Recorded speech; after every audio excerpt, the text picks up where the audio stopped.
Quantique, fabriqué à Nîmes. Donc on est complètement dans la mouvance du square to square.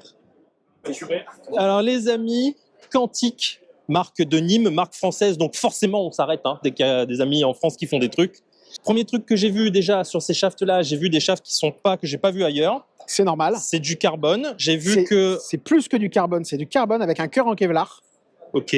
Qu'on a développé spécialement. En fait, l'idée c'était de trouver un shaft qui répond à deux problématiques pour moi. Enfin, ouais. Deux problématiques, en tout qui résout des problèmes. La question c'est la stabilité. Ouais. Plus le shaft est mince, plus il est facile à tordre. Plus tu as de torque. Voilà, exactement. Donc la première chose, c'était ça. Et là, du coup, ça équivaut à quoi? Un 5X, 4X, tu sais, il n'y a pas d'équivalent?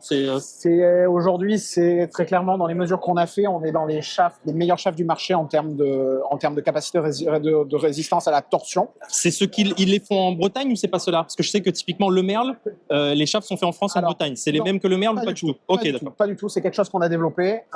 Secret professionnel. Il n'y a aucun problème. Voilà.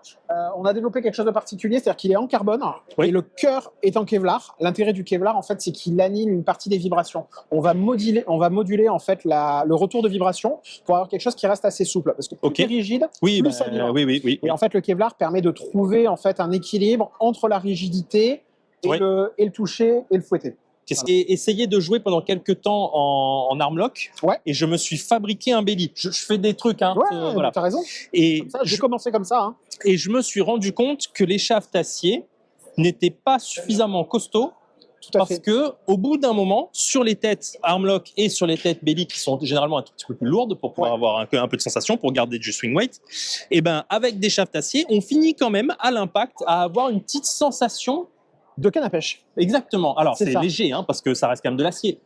Chose que avec le Kevlar, je vois sur tes shafts qui sont alors, c'est pas du parallèle, mais c'est pas loin. Si, c'est du parallèle. Voilà. Ah non, c'est un parallèle. Donc, du coup, ça veut dire qu'il y a de très fortes chances que si on veut prendre des trucs un peu longs, ça bouge moins. Ça bouge pas du tout.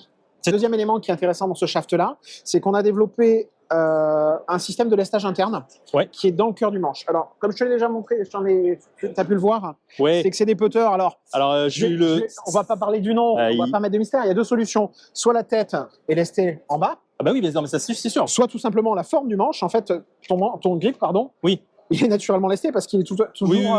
Donc en fait, quand ils sont parfaitement équilibrés, le poids du grip suffit à le faire tourner. Ah, c'est pour ça qu'ils veulent pas qu'on change de grip chez Odyssey. Donc le grip pour moi, tu peux le changer, il n'y a pas de souci, il reste équilibré. Ok. Et en plus, on a un système de poids interne avec une clé géante. Ok. Qui permet de venir visser des poids dans l'axe du shaft, en plein milieu, dans le centre de gravité du shaft. On peut le contrebalancer et ramener du poids, et tu garderas ton orientation de la même manière. Donc il n'y a pas de mystère, c'est de la physique. Et c'est que ici ou là où tu peux le déplacer? Alors c'est que tu peux en mettre en bas, en haut, donc on vient gérer le swing weight. Et ça, c'est l'utilisateur qui veut le faire. Et c'est pour ça que j'ai voulu le travailler, parce qu'en fait, ce qui est important au putting, c'est le tempo. Et la première chose qui détermine le tempo, c'est pas le poids du putter, c'est pas le poids de la tête, c'est sa répartition entre le haut et le bas. C'est pour ça que ce que je voulais faire, et c'est la première chose que je vais faire, on va le faire tourner pour montrer qu'il n'y a pas de résistance. Voilà, donc là, il va terminer comme il veut, c'est pas un problème. Hop, on le met au sol. Puis à partir de là, on va commencer à putter.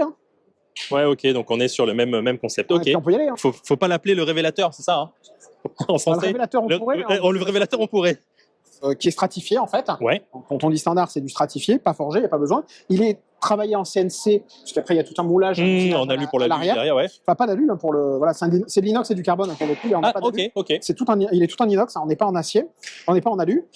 Et l'intérêt en fait du shaft carbone Kevlar, par contre, c'est qu'il est plus léger. Donc ça me permet de répartir vraiment le poids en haut et en bas, de distribuer différemment.